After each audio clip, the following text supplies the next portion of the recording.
Fala, Renatão, muito boa tarde, meu amigo. Para quem também está aí nos assistindo, nos ouvindo, nosso seleto e imenso público, né, Renato? Toda vez que a gente lança um vídeo, eu fico Ah, até é? preocupado com os servidores da Google, né? Pois é, nosso público é o legítimo público diferenciado, né? 9 pessoas. 9 pessoas, e é um 9 público pessoas. fiel. Público Nem a fiel. maçonaria é tão exclusiva. Pois é, talvez seja isso, talvez seja aqui uma sociedade secreta, tão Uma sociedade secreta que secreta. ninguém conhece, né? É tipo o Clube da Luta. Primeira regra, não falar sobre. Mais ou menos isso. Então, Renatão, vamos lá. Bom, primeira notícia aqui do dia, a gente não poderia deixar de comentar aqui, deixar que tá rolando a Copa do Mundo feminino, né, Renato? Pô, as meninas estão jogando melhor que os homens, está muito mais emocionante. E a melhor parte, elas não ficam caindo no chão toda hora, né? E Elas ainda são, tem são a Kai resistentes. Kai, né? Nem até o É a momento Kai tomaram Kai, de é. 7-1 também, né? Pois é. Então, o Brasil na segunda-feira enfrentou o Panamá e Panamá. aí entrou de goleada, né? De 4-0. Você assistiu o jogo? Assisti o jogo. Eu também Só o segundo assisti. tempo, mas assisti. Não, eu assisti o primeiro e o segundo mais ou menos, que já aí teve que começar a fazer as tarefas, né? Então é meio complicado nessas obrigações. Mas já assisti um pouquinho e gostei. Vou te falar que o futebol feminino já amadureceu pra caramba, Renato. Pelo menos assim os mundiais, porque o anterior eu assisti também, a Copa do Mundo também. Posso dizer que já deu uma melhorada legal assim do. Eu posso dizer o seguinte, que tá melhor, tá igual ou melhor os times cariocas masculinos. Isso, isso eu É, posso eu, dizer. eu vejo as meninas jogando com muito mais vontade, até porque elas ganham 4 vezes menos que os homens e têm que jogar 4 vezes melhor, né? Em condições Exato. totalmente adversas. Pelo menos aqui no futebol brasileiro. A gente sabe que outros países, como Estados Unidos, França, Alemanha, aqueles países lá da Escandinávia, eles investem muito em futebol feminino. O Brasil, ele começou um investimento maciço em futebol feminino, creio que pouco mais de 10 anos, né? Tem aquele fato de que as meninas no começo jogavam com Por muitos aí, homens, talvez, não por tinham uma aí, né? estrutura própria, então É. investimento maciço no nosso futebol feminino deve ter mais ou menos uma década, né? Então acho que elas estão fazendo jus, elas estão fazendo por onde? Dá muito gosto ver elas jogando, muito gosto. É, Tem muito tempo que eu não vejo uma seleção brasileira jogar com gosto, mas a feminina tá de encher os olhos. e ontem eu estava até pensando nisso. Falei, caramba, que situação absurda, né, Renato? Porque o vôlei feminino é extremamente desenvolvido, o basquete, o Basquete. handball, o O handball. handball, verdade. Não, a minha pronúncia é diferente. O handball extremamente desenvolvido, sem contar outro esporte, agora o futebol. E o Brasil deveria ter sido uma potência, tendo em vista aí que a Sim, gente tem a gente consegue encontrar jogadores, né, em tudo quanto é canto, tem uma cultura de futebol muito bem desenvolvida até o presente momento. sim, Exportamos jogadores para tudo quanto é lado e poderia ter sido uma potência também, como você está sim. falando, se tivesse também investimento e empenho, não só dos clubes. Aliás, se exigir muito dos clubes é até difícil, né, Renato? Porque todos eles não conseguem nem manter o futebol masculino, que tem mais tempo, digamos assim, quem dirá uma nova vertente, né? Mesmo assim, é um Pois é. absurdo. E também da própria imprensa, os patrocinadores, mas agora, pelo menos, uma parte da imprensa está chegando aí. Você vê que a Globo aí, que não bota dinheiro aqui, mas está É, empenhada aí, colocando até narradoras, né? é, Locutores, com- narradores, comentaristas, comentaristas. comentaristas mulheres, né? Pois é. Então já é um ponto importante. Um outro detalhe também foi o seguinte, né? Hoje, por exemplo, teve também a rodada, né? Pelo grupo A, que eu estava dando uma olhada aqui antes da gente se conectar. E aí jogou Nova Zelândia, Finlândia, perdeu o jogo. Não assisti o jogo. E aí também acho que deu. Não assisti hoje de manhã, bem cedinho, aí foi Noruega e Suíça, eu também não assisti, mas acho que ficou pelo empate. Vamos ver os próximos, né? Vamos. Próximos. Lembrando que sábado, 7 da manhã, Brasil e França, né? Isso. Eu tô entre ver esse jogo e domingo ali que o Cometa Harley também tá jogando. O Cometa Harley que é o Botafogo, né? Então a gente tem que acompanhar até quando vai esse rabo desse foguete aí, Pois é. desse Já deu demônio. mole no último domingo, né? Pois é. Mas foi um jogo difícil também, eu concordo, jogou fora de casa. não tinha torcida. Fazemos de conta. Jogou mal, jogou mal. O primeiro tempo foi muito ruim. Mas depois até que virou, né? Perdendo de 2-0, né? Mas poderia ter jogado melhor. Bom, Deu mole, Renato. para mim o Caçapa tinha que ter ficado. Eu acho que foi Concordo besteira tirar o plenamente. Caçapa. Amanhã o Flamengo joga, não é isso? Joga na Mas Copa joga. Copa do Brasil, final, semifinal, sei lá quanto o Grêmio. Provavelmente deve ganhar, né? Ganhou lá, mas provavelmente deve ganhar também. E é isso, vamos ver. Quinta-feira estaremos aqui comentando sobre essa. Comentando os lances da rodada. Livro do dia, nossa pérola, meu amigo. Livro do dia. A gente trouxe aí o livro do... Agora sim. Neurocientista Miguel Nicoleles. O Miguel Nicoledes aí, que um cientista, é um cara fantástico, né, cara? Pô, Renato, gosto muito de ouvir ali as palestras deles e conhecer sobre a trajetória dele. Os temas de pesquisa envolvendo aí a neurociência é de causar inveja, assim, né? Sim. E para quem já acompanhou, ele tem 350, toda hora ele está num podcast aí da vida, toda hora está no YouTube. Se em algum momento se esbarrou para quem está nos ouvindo, né, esbarrou com alguma coisa dele, pode assistir que é bastante interessante. Aí ele lançou esse livro, se eu não me engano, ano passado, Ano bem passado. recente, ano passado, né? Bom, quer falar um pouquinho sobre ele? Eu também ainda não li, né? Bom, enfim, adquirir, entre aspas, esse livro. Adquirir pelos métodos legais esse livro recentemente, então eu vou me comprometer a dar uma lida e vamos ver, né? Você quer falar um pouquinho sobre o... Mas eu posso também dar uma pincelada depois. Não, eu só quero reiterar a importância da gente ter acesso às falas do Miguel Nicoleles, porque, primeiro, que ele é um cara muito lúcido. Né? Ele não é desse pessoal que faz conhecimento de vitrine. Todos os comentários, entrevistas, por mais que ele esteja aí cada semana num podcast, num lugar diferente, falando alguma coisa, ele sempre traz alguma coisa diferente, alguma coisa muito objetiva. Recentemente, ele deu uma entrevista para a Folha, onde ele fala sobre a questão da inteligência artificial, fala da apropriação que o capital está fazendo desse conceito de inteligência artificial para pressionar o trabalhador e chama a nossa atenção sobre como que a gente anda definindo o que é uma inteligência, o que é um senso de percepção, o que é uma construção de conhecimento. E esse livro do Miguel Nicoleles, ele já trata essas ideias, né?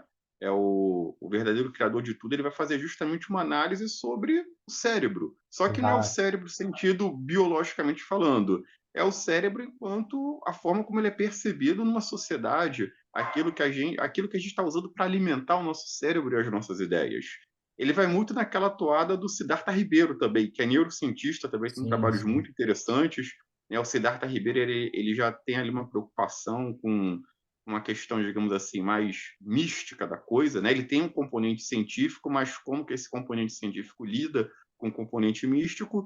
E o Miguel Nicoleles ele está fazendo esse diálogo, né? Ele é um intelectual público que vai falar justamente da neurociência, dos últimos avanços dela e os impactos disso na sociedade, né? O Miguel Nicoleles está muito preocupado com isso, que faz aceleração do conhecimento, a que ponto e a que lugar isso pode nos levar.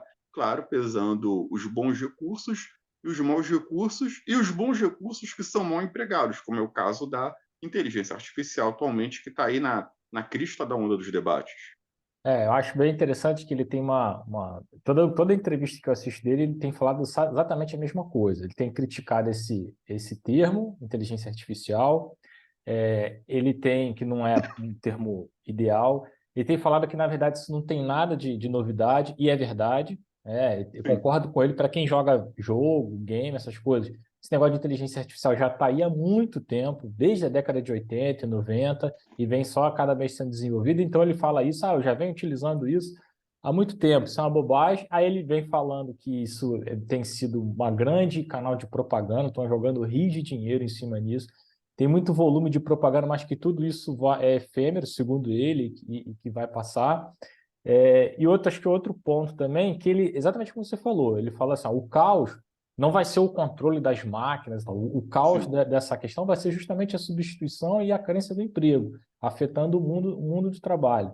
Porque, na verdade, o criador de tudo é o cérebro, é o que ele está falando, e, obviamente, ali ele está fazendo um trocadilho também com a ideia de criador de tudo, a divindade.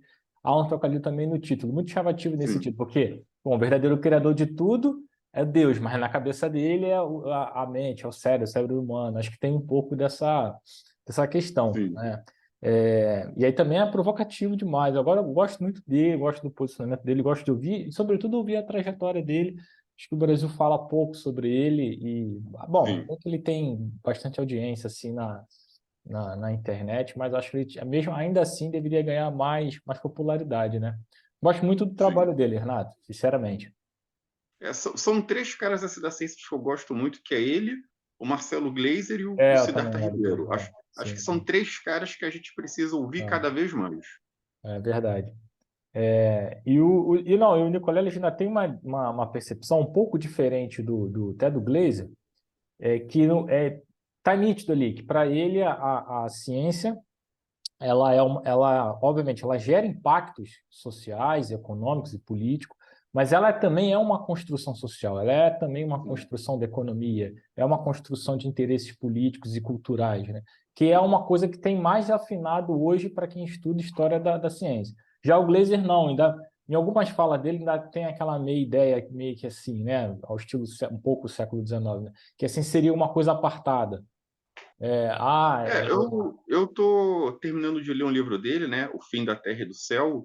Nesse livro ele já apresenta uma visão diferente. Ele vai falando justamente da forma como a ciência influencia a cultura e como que a ciência capta determinados aspectos culturais, políticos, o tempo econômicos. todo, o tempo todo. O Fim da Terra e do Céu, acho que ele já está mudando um pouco a direção dele nesse sentido, que ele está falando Espero que justamente sim.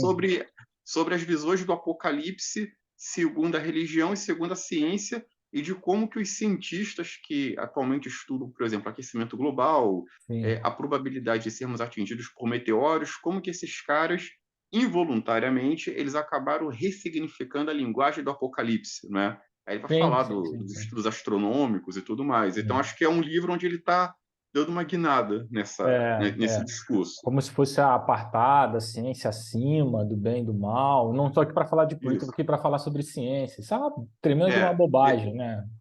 nesse livro ele já dá as escadinhas dele aí já no campo político, por exemplo, quando ele critica o investimento em segurança, né, principalmente no caso dos Estados Unidos, né, quando ele critica os investimentos altos em segurança e armamento e fala sobre o pouco investimento em educação, inclusive uma educação que pode ajudar a gente a se prevenir contra impactos de corpos celestes que eventualmente podem atingir a Terra e eles vão atingir, como ele deixa Sem isso dúvida. claro. Sem dúvida. Bom, já que a gente está falando sobre ciência, Renato, não sei se você tem mais alguma coisa para tratar desse assunto, vamos passar Não, rapidinho aqui para também uma pessoa extremamente importante, porém negligenciada, inclusive no campo da história, né, Renato? Bastante negligenciada, que tudo no Brasil é assim, né? Existe uma certa má vontade com relação às coisas. E aí, se tem uma coisa, inclusive, que é positiva, vão fazer de tudo para poder pincelar e catar algum ponto negativo para poder destruir, dizer que aquilo é ruim, nada presta, nada serve. Inclusive, dentro da história, isso acontece direto. Quando você começa a ver, se encantar, vem alguém, não foi analisado perfeitamente, precisa analisar melhor, não é bem assim. Então, é o caso, por exemplo, do Santos Dumont, né, que deveria, a meu ver, ter um reconhecimento muito maior no Brasil, deveria ser feriado, inclusive, dada a importância enquanto cientista e tal. Mas aí vem aquilo, né? A primeira coisa que falam dele, inclusive a partir da história, mas ele era filho de algum cafeicultor, nasceu dentro de uma fazenda escravocrata. O cara ia ser o quê? Um revolucionário dentro da própria pra fazenda, acabou de nascer. Tem umas cobranças assim, não faz sentido, né? Ele deixou o país. É óbvio, meu irmão. O cara estava no Brasil, Império, nessa década de 70 do século XIX, se não me engano, no interior. Pô, ele teria que ir para onde, Renato? Para poder estudar, ter contato com o maior centro do mundo de pesquisa e tal. Acabou tendo que ir para a Europa. Ué, era o caminho, né? E aí teve uma participação bem interessante. olha, eu vou falar aqui um negócio que eu vou me apedrejar, mas Não, fica à vontade, não estamos aí para isso. Acho, inclusive, por exemplo, lá eu vi comemorações da FAB, se eu não me engano, sim, falando, porque é o sim, patrono. foi lá no Museu Aeroespacial em Santa Cruz. Mas isso também para mim é uma bobagem, que na verdade é um cara que depois, no final da vida, até se arrepende da questão da aviação, a questão do período da era vaga. Não sei se chegou até está muito bem retratado na minissérie da HBO. Fizeram uma Sim, biografia sim. sobre ele. Então, já na década de 30, em Vargas, quando vem ali a revolução entre aspas, constitucionalista, né? Você tem ali a utilização de aviões, né, por São Paulo, né, e também as forças também de Vargas e tal. Então, ali ele tem uma desilusão. Ele é tratado dessa maneira. E para mim isso é verdade. Digo, verdade não, mas isso para mim isso é factual, de fato, né? Tem uma certa desilusão nesse sentido. Então, muito pelo contrário, eu acho que não deveria ser apenas homenageado pela uma força aérea, entendeu? Por uma força militar, por uma arma militar, mas sim como um homem, porra, E ele né? era um civil, né? Ele era um Pois civil, ele não não tinha teve o uma, ele não menor tinha uma, ele não tinha uma trajetória militar, ele era um cientista civil. apaixonado pela produção de conhecimento, apaixonado, e brasileiro, né?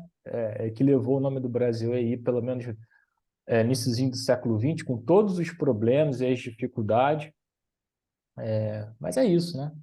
Eu Pode sempre, comentar eu aí sempre, eu o sempre, vi- eu sempre, apedrejamento vi- que você recebeu. eu sempre vi muito aquela questão do Santos Dumont como uma figura exótica, não é? Ah, o cara bolou o avião, não sei o quê. Tem algumas pessoas que trazem essa leitura exótica da figura do Santos Dumont, só que o Santos Dumont era um homem da ciência.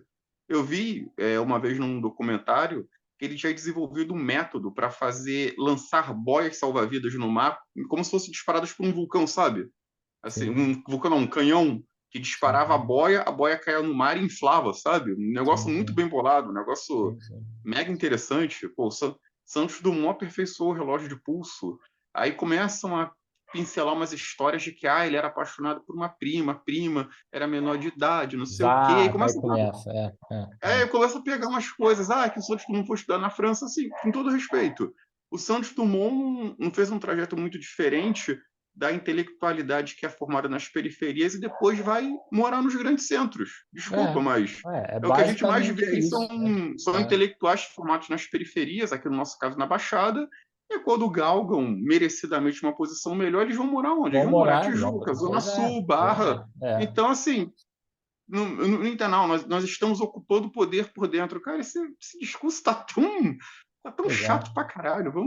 Vamos ser sinceros. Então, eu acho que o Santos Dumont, ele merecia mais um estudo. Ele não deveria ficar só no campo do cara exótico, né? Algumas pessoas pintam o Santos Dumont como se ele fosse quase o professor Pardal dos DuckTales. Pô, o Pois cara é, e era um outra coisa é cientista. o seguinte, O cara era um pensador. é o A homem da gente tem que, ciência, é a isso gente que tem que você começar bem a olhar para os falou. nossos vultos históricos, Pois é, Renato. começar a atribuir para eles o mesmo papel que a gente atribui aos externos. Por exemplo, agora está uma briga aí de todo mundo que quer opinar sobre o filme do Robert Oppenheimer, né, o pai da bomba Isso, atômica. isso. Todo mundo quer opinar sobre Oppenheimer. Nas últimas semanas teve um monte de brasileiro formado aí em ciência nuclear, né? A gente descobriu aí que temos diversos especialistas em bomba atômica. Eu estou impressionado como tem gente que conhece a bomba atômica no Brasil. Apareceu E o pior, Heisenberg para tudo quanto é lado, né, cara? porra, Neil tá Bohr, brotando Einstein e Max Oppenheimer onde Planck, você menos espera, cara. Pô, tá pois é, brotando Einstein e Oppenheimer e é torto e direito. é, Não, aí pior, não só entende de guerra, como entende agora de história de Segunda Guerra, não é? Não, mas é que se não fosse os americanos, seriam os nazistas, mas os japoneses isso, os russos não sei o quê. Tipo, na última semana, brotou Oppenheimer, Einstein, especialista em história contemporânea, especialista em Segunda Guerra Mundial. Meu Deus! Assim, todo é, mundo quer dar uma opinião, todo mundo quer estudar psicologia do Oppenheimer. é. A gente tem o Santos Dumont aqui, gente. O dilema do Santos Dumont com relação ao avião ter sido usado para uso militar não está tão distante do dilema do Oppenheimer e da equipe dele, que estavam conscientemente construindo uma arma de destruição em massa e ficaram chocados quando essa arma foi usada, Pois é, né? pois é, pois é. Sim, Porra, sim, o sim. Santos Dumont não pensou isso. Agora, pô, diferente do Oppenheimer aí da vida, que, pô, não, vou fazer uma bomba atômica para destruir cidades. Quando a bomba Ali é foi usada, inegável. Ali não tem a bomba foi como. usada, meu Ali Deus, usaram a bomba que eu para criei para destruir um país destruir. inteiro. Então, acho Não, que a gente nesse tem que caso, começar. realmente, A gente porque tem que largar esse viralatismo, sabe? muito, cara, porque inclusive, o próprio Nicoleles comentando sobre o Santos Dumont, eu achei acertadíssimo, e outras biografias que eu já tinha dado uma lida, sobre a visão do Santos Dumont no sentido de você conseguir interligar os países. E aí você Sim. diminuir esse fosso, essa desigualdade que existia sobre a percepção cultural de um país para o outro, etc.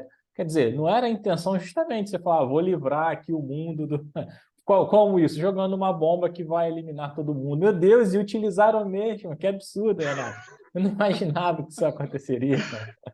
Engraçado que é o seguinte, só para destacar isso aqui, eu já devolvo a palavra aí, meu amigo. Essa foi a reportagem que eu tirei da BBC, que até tem uns fatos que eu vou ler aqui, que eu acho interessante a gente compartilhar. Mas diz o seguinte, né, que olha só, as aventuras e desventuras do pai da aviação, entre aspas, porque tem lá a briga dos irmãos Wright, enfim. Né, esse negócio de pai também da aviação, essa narrativa heróica da ciência, isso também é uma bobagem, né, Renato? Porque a ciência é uma construção social, como a gente acabou de falar aqui, é uma participação de inúmeras pessoas. Você vê que ele mesmo, quando ganha o prêmio, o Santos Dumont, daqui a pouco eu vou falar rapidinho sobre isso, como ele tinha dinheiro, ele também não estava preocupado sobre isso. A questão maior é essa, né? O cara já tinha atingido e angariado o que ele queria, ele ganhou o principal prêmio da época, aí, ganhou um módico valor, então ele distribuiu entre a equipe dele. E é isso, é entre a equipe dele, porque a construção do conhecimento científico é assim, cara, é por meio de uma coletividade. Às vezes é uma coletividade muito grande, laboratórios e tal, às vezes uma coletividade menor, mas é isso mesmo, né? E outra coisa, né? Às vezes o cara também não inventa tanta coisa assim. Ele vai por um acúmulo ali, né? De Sim, sucessões, de sim. acúmulo de conhecimento, de rupturas, e vai aproveitando aquilo. Essa é a questão do conhecimento mesmo científico. Mas é engraçado, desventura. Eu quero saber se a BBC iria colocar aí o James Watt, Newton, assim, as desventuras do Newton. O cara ficava trancado no meio do. Isso, vou me apedrejar, hein, Renato. O cara ficava meio trancado, passou 2 anos trancado, furando o olho para inventar a lei das óticas lá. Esquisitão trancafiado. Nunca precisou sair de cá para trabalhar. Ainda veio falar, pelo amor de Deus, duvido se a BBC ia falar sobre isso, É, sobre o Newton. Que o Newton me duvido. perdoe. Duvido Iam, realmente. iam chamar, como já chamaram uma vez, né, o pai da física moderna, né? O pai da física moderna. Isso é uma bobagem, né? Isso é uma Tanto é que bobagem. leva o nome dele, né? Física newtoniana. Newtoniana. Tem toda a importância, obviamente, mas tem alguns trabalhos recentes, que não são tão recentes assim, consultando, tentando fazer o cruzamento da biblioteca dele, das obras que ele consultou. E você vê que tinha muita matemática vindo do mundo do No Oriente, mundo árabe. do mundo Do árabe. Oriente. Pois é, né? Então, isso é muito interessante, né? Não estou E o dizendo. próprio Newton, ele era um religioso e ele era alquimista, né? Sim, Escreveu trabalhos sobre o tema. A ciência para ele era uma forma de entender a Deus. É claro que isso aí não foram trabalhos que ganharam a luz quando ele estava vivo. Ele seria mal visto nos ciclos sim, científicos. Mas aí essas pessoas que gostam de evocar o Newton como um modelo de racionalismo, né? O Newton redefiniu o racionalismo científico. sim, sim, Tem que sim. investigar um pouquinho mais a história dele, que vão ver que ele era um cara espiritualizado, ele era um cara religioso, ele tinha textos muito Ligado ao interessantes sobre ocultismo, não é? ligado ao ocultismo, ligado ao misticismo. Segundo consta, ele teria sido Rosa Cruz, não a Rosa Cruz que existe hoje, mas que é a Rosa Cruz que tem aqui no Brasil e espalhada no mundo todo, mas a tradição rosacruciana do Colégio Invisível, ele teria sido parte de um grupo Rosa Cruz, né? Então, as pessoas que evocam o Newton como esse racionalismo da ciência dura precisam rever os seus conceitos, até porque esses grandes nomes aí da ciência dura, né, da ciência racional, todos eles têm passagens aí pelo ocultismo, alquimia, pertencer a alguma Claro, sociedade claro, Renato, secreta, claro, claro. algum grupo dessa natureza. Então a gente também tem que jogar É, outras luzes sobre essas figuras. Isso que você está falando é fundamental, Renato, porque é o seguinte, cara, parar de achar que nesse mundo da construção da ciência, desde o Newton, vamos pegar do Newton para cá, já está falando do Newton, até Galileu, voltando um pouquinho, esses caras viviam num mundo onde o conhecimento era estanque, ou seja, bem dividido, como a gente acha Não, hoje. não é? Ciências duras, nada, esses caras tinham contato. Pô, enfim, faziam leitura sobre filosofia, fazia leitura sobre história, sobre a filosofia natural, que seria a botânica, a biologia. Eles tinham um cara com conhecimento amplo. O próprio Thomas Hobbes, eu li Sim. Thomas Hobbes agora. Quando a gente pega aquele tratado Leviatã, tudo bem, parte dele é um tratado sobre ciência política, ciência, entre aspas, política, ciência, entre aspas, porque não existia esse termo na época, não é porque não pode ser chamado assim, por isso que eu estou chamando de entre aspas. Mas para Eles além eram disso, naturalistas, pois naturalistas. mas para além disso, exatamente, é um livro que tinha muita informação, um calhamaço, né, gigantesco, É um livro que tem um tomo, uma parte dele é sobre o desenvolvimento de conhecimento ligado à física, ligado à matemática, ligado às ciências naturais, aí que você está falando, né? Esse naturalismo, porra, botânica, entre outras questões. Então não há percorrendo, não há essa distinção. O cara não é. Fazia uma conjunção de saberes, né? Sim, Proveniente da filosofia, proveniente, às vezes, de certa religiosidade, às vezes até de certo ocultismo, proveniente da história, proveniente da botânica, né? E fazia ali a aproximação com a matemática, não existia isso, né? É que a gente fez essa divisão, essa especificação com o passar do tempo, isso é uma coisa muito recente. Mas sim, acho que é um tema realmente interessante para tratar, né? Para a gente conversar. sim. Até porque dentro desses, como eles chamam, né? Lojas maçônicas, lojas Rosa-Cruzes, lojas de todas Aham. as naturezas de grupos Verdade. místicos, É. né? Esses colégios invisíveis, esses assuntos da matemática, da física, da Estão botânica, eles presentes, eram né? amplamente discutidos. É, Isso fazia parte da formação desses caras. é verdade. Renato, que é o nosso grande especialista aqui em ocultismo, religiosidades As obscuras, pessoas né? vão pensar que eu sou bruxo daqui a pouco. É, uma história da maçonaria. Renato tem A galera vai pensar que eu sou bruxo daqui a pouco. todo um trabalho aqui paralelo. É muito Até bom, porque se muito eu bom. fosse bruxo, já teria aumentado a nossa audiência de 9 para 20. Faça aí um milagre aí, cara, sei lá, um passo mágico aí para aumentar. Mas é isso. Aí é que tem interessante o seguinte nessa reportagem, pelo menos isso, falando os prêmios que ele ganhou no estrangeiro, na França também, a receptividade, como ele foi um cara que, quando ele fez esse voo até da Torre Eiffel ao entorno e tal, como isso ganhou certa audiência, certo prestígio na época. E, claro que tudo isso é mediado por muita concorrência, né, Renato? Muita Uhum. competição, muita concorrência de pessoas também que estavam ali na produção, outros cientistas que estavam na produção do tipo de conhecimento, desse conhecimento aeronáutico, né, que está começando a ser desenvolvido no início do século XX. Agora, é isso que você falou, é achar que o Brasil não produziu cientistas, já no início do século XX, e que no Brasil também, isso é um assunto para um outro dia, nesse período, início do século XX, né, 1900, a gente está falando, também não havia ali produção de ciência, não havia produção de espaço científico. E aí isso é uma bobagem. Lembrar que, por exemplo, né, o próprio Instituto Oswaldo Cruz, que hoje é Manguinha, Fiocruz, etc., foi criado nesse período, 1808. Sim, Né? Então, um instituto soroterápico na fazenda que se chamava Fazenda Manguinhos, né, que é o bairro de Manguinhos hoje, ele se produzia conhecimento, vacina, soro, e estava ali investigando causas, né, das chamadas doenças tropicais ligadas ao eu, mosquito. eu acho que foi o primeiro país da América Latina que produziu soro antiofídico, né? Se eu não me engano. É uma coisa que também as pessoas não têm pouco conhecimento em relação a isso. O Instituto de Pesquisa aqui, do Oswaldo Cruz, a Faculdade de Medicina da Bahia, né? E o Instituto Adolfo Lutz, que daria ali ao Butantan, são as três maiores referências da América, né? Desse mundo internacional que tem contato com o mundo inteiro. E que esses caras também fizeram aí, de certo modo, quem vai estar à frente, o próprio Oswaldo Cruz, etc., e outros, Adolfo Lutz que eu citei, vão inclusive sair do país, fazer essa mesma trajetória um pouco do Santos Dumont. Estudar, passar um tempo lá fora, estudar, conhecer, aprender, fazer esse intercâmbio, né, de ideias, experiências, e depois trazer de volta para o Brasil e tentar, à medida do possível, dentro de todas as dificuldades que tem, que a gente sabe que né, instabilidade política, falta de dinheiro, pessoas que não têm, convencer pessoas que têm dinheiro a investir nisso e que não têm o menor traquejo com a ciência, não têm a menor ideia de Sim, qual é a importância disso.